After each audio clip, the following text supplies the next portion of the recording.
Сәлем достар, қал-жағдайларыңыз қалай?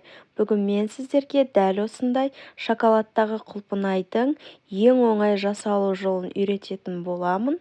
Мұнда шоколады қатты қалың емес, жұқа етіп жасалған өте дәмді, сулы құлпынайдың жасалу жолын үйрететін боламын, және де сәндеу жолы да көрсетіледі. Менімен бірге болыңыздар. Ең алдымен осылай құлпынайларымызды міндетті түрде таза суға салып, осылай құрғақ сүлгінің үстіне қойып кептіріп алатын боламыз.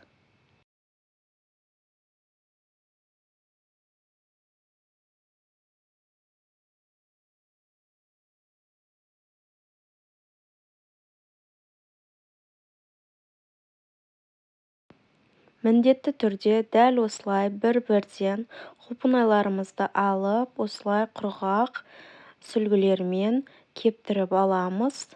Егер де сіздер құлпынайларыңызды толық кептірмесеңіздер, шоколадтарыңыз құлпынайға дұрыс жабыспайтын болады. Ал енді мұнда шоколадтарымызды ерітуге жібереміз. Водяной баняда ерітесіздер. Мен осылай ақ шоколад пен қара шоколадты араластырдым. Ал енді шпажка, құлпынай, осындай қара шоколад және жаңағы ерітілген шоколад және де сұйық май қажет болады.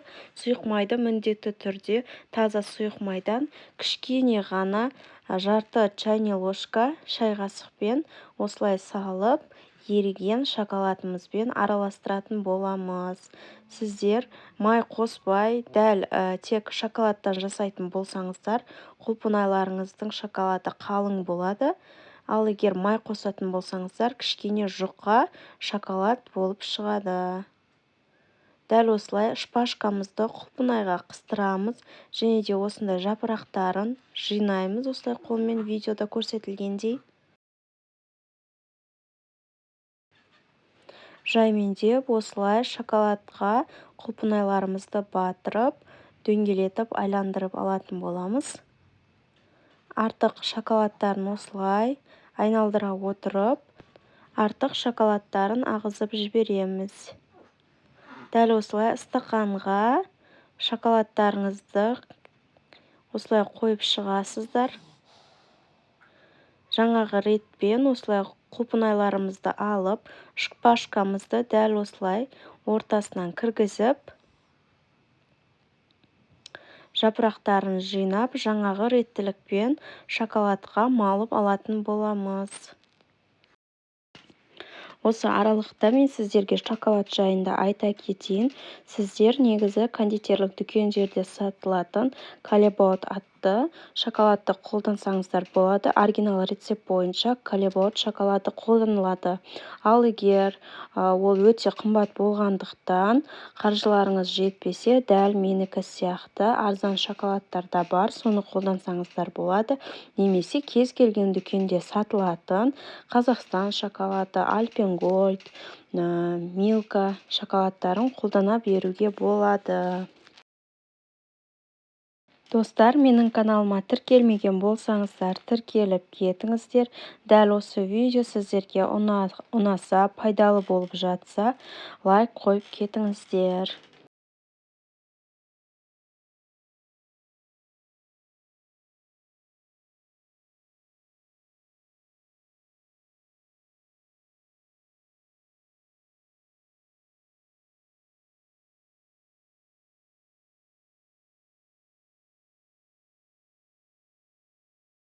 Құлпынайларымызды шоколадқа малып алғаннан кейін тоңазытқышқа 2-3 минутқа шоколадтарымызды қатыру үшін салып алатын боламыз. Ал мұнда шоколадтарымыз қатты, енді осындай кондитерлік мешокқа кез келген шоколад түрін салып, түсі маңызды емес, дәл осылай өздеріңізге ұнаған түспен өрнек жасап сәндесеңіздер болады. Мен мұнда фисташковый муканы бетіне септім. И осылай капсулаға салып, жаңағы шпажкамыздан босатып, осылай шоколадымызды қойып қоямыз. Ал енді мұнда екінші өрнекті осылай дөңгелетіп шықтым. Қараңыздар, осындай өрнек жасасаңыздар да болады. Өздеріңіздің қалауларыңыз бойынша жасайсыздар. Мен видеоны жаймен теп түсіруге тырыстым барынша. Осылай сіздерге ұнасын, пайдалы болсын деп, түсінікті болу үшін видеоны ұзақтау етіп түсіруге тура келді.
Міне достар, біздің шоколадтағы құлпынайларымыз дайын болды.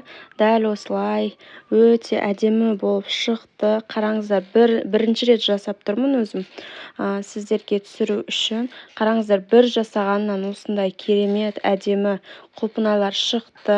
Сіздер бұндайды жасап сыйлыққа берсеңіздер де болады, тапсырыс қабылдасаңыздар да болады. Мұнда кесілген түрі, қараңыздар, шоколады қалың емес. Дәл осылай болып шықты. Сіздер де үйлеріңізде жасап көріңіздер, сыйлыққа жасап көріңіздер. Жасап көріп жатсаңыздар, қалай шықты соны пікірмен бөлісе кетіңіздер. Менің каналыма тіркелмеген болсаңыздар, тіркеліп кетіңіздер. Барлықтарыңызға ас болсын.